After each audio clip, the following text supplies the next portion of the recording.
Do you know why countries get nervous when another country starts talking about nuclear weapons? Why leaders start issuing warnings, holding emergency meetings, threatening sanctions? It's because the world has seen what just one nuclear weapon can do. No, actually, two nuclear weapons, Hiroshima and Nagasaki. And after those two bombs were used in 1945, nuclear weapons have never been used in war again. Let's talk about it. By the time 1945 arrived, the world had already been at war for 6 years.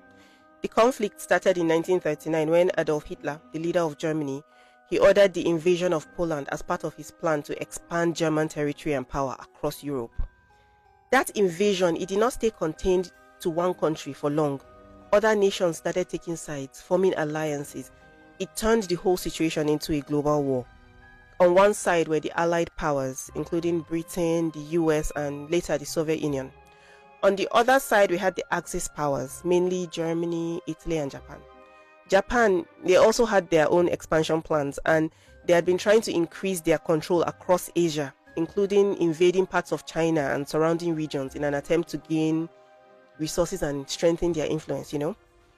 As tensions continued to grow, Japan's relationship with the US, it became hostile.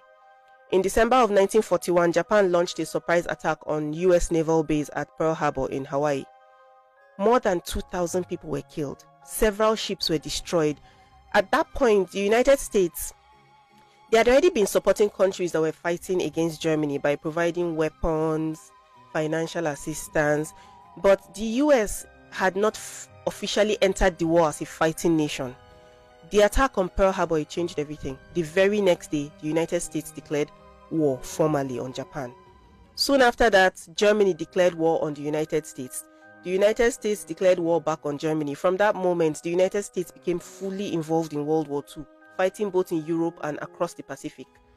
Over the next few years, the war caused enormous destruction across multiple continents, with cities bombed, millions of soldiers and civilians losing lives and property.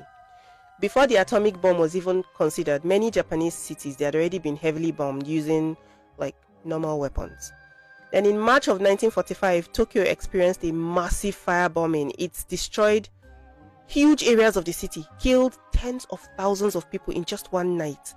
By this stage of the war, Japan was already under serious pressure, but even after all the destruction, the government refused to surrender.